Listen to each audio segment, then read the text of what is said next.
All right, let's talk about what many people call the holy grail of investing books, The Intelligent Investor by Benjamin Graham. I mean, this isn't just some book. This is the book that literally created Warren Buffett as we know him, and pretty much every other investing legend you've ever heard of. So what makes it so special? Let's break down the big ideas. You know, it all really kicks off with a question that, let's be honest, is pretty painful for a lot of people. Why? Why do so many folks with the best of intentions end up losing their hard-earned money in the stock market? Well, according to Graham, the answer is surprisingly simple. It's not usually about picking the wrong stock. Nope, it's about having the wrong mindset. Think about it. The market shoots up, everyone gets excited, they throw more money in. Then the market dips, and what happens? Panic. Frantically checking the news, selling at the absolute bottom. That's not investing, that's gambling. You're betting on the price, not buying a piece of a business. And hey, if you're still not convinced, just listen to what its most famous student, Warren Buffett, had to say. He called it, and I'm quoting here, by far the best book on investing ever written. I mean, that's a heck of an endorsement. And get this, the book was written back in 1949. But as you're about to see, the principles are timeless because, well, human emotions haven't changed one bit.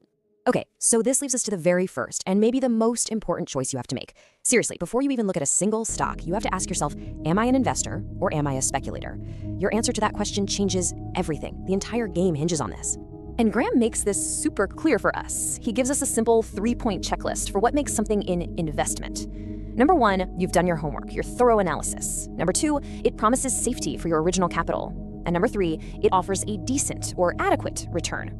If you're missing even one of those, guess what? You're not investing, you're speculating. End of story. And look, these two paths are like night and day. The investor is asking, what is this business actually worth? They're thinking in terms of 10 years, maybe more. They're digging into the fundamentals, basically acting like they own the whole company.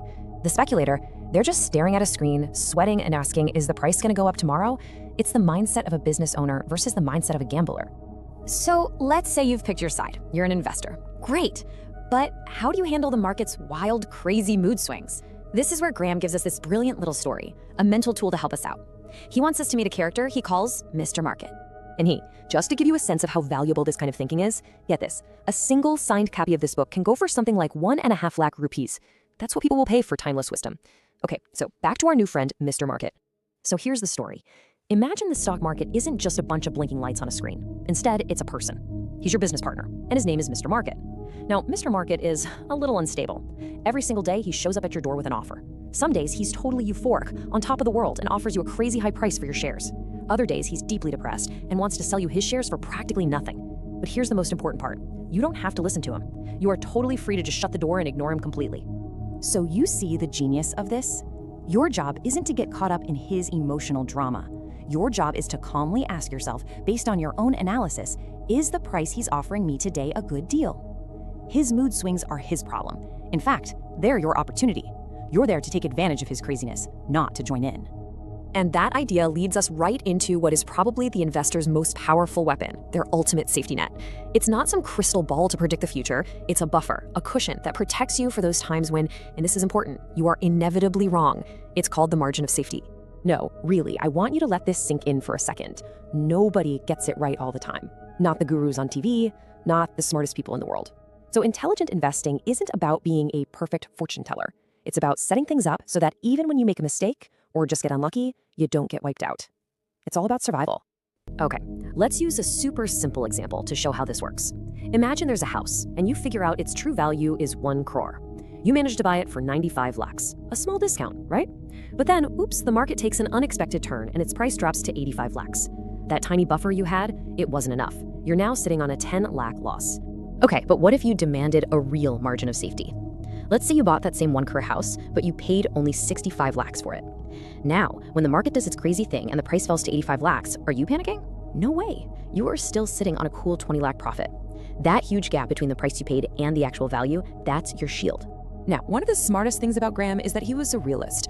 He knew that most people don't have the time or, frankly, the desire to be a full-time stock analyst. So the next big step is all about self-awareness. You got to be honest with yourself and figure out what kind of investor you truly are so you can pick a strategy you can actually live with. And he laid it out pretty starkly. He believed that for the vast, vast majority of us, we're talking like 90%, the best path is to be a defensive investor. Only a tiny slice of the population, maybe 10%, really has what it takes to be an enterprising investor. And trying to be the investor you're not is just a fast track to losing money. So what's the difference? Well, think of it this way. The defensive investor's main goal is simple: avoid big mistakes and sleep well at night. They use straightforward, proven strategies like diversification and consistency. The enterprising investor, on the other hand, is playing a different game. They're putting in tons of time and effort, doing deep research, all in the hopes of finding those hidden gems that will help them beat the market average. All right, this brings us to what I think is the most powerful idea in the whole book. Because after all the spreadsheets, all the analysis, all the strategy, the final boss, the toughest enemy you'll ever face, isn't the market. It's you. It's the person staring back at you in the mirror. Graham hammers this point home over and over again. Your IQ, your fancy degree, it means absolutely nothing in investing if you can't control your emotions. In fact, some of the smartest people lose the most money for the simple reason that they can't master their own minds. You're basically fighting a three-front war inside your own head. First, there's fear. When the market crashes, it screams at you to sell everything right now. Then there's greed. When the market is booming, it whispers in your ear to buy anything at any price because you're missing out. And finally, the most dangerous of all, ego. After you've had a few wins, it tells you you're a genius, that you can't lose, and that's usually right before a big fall.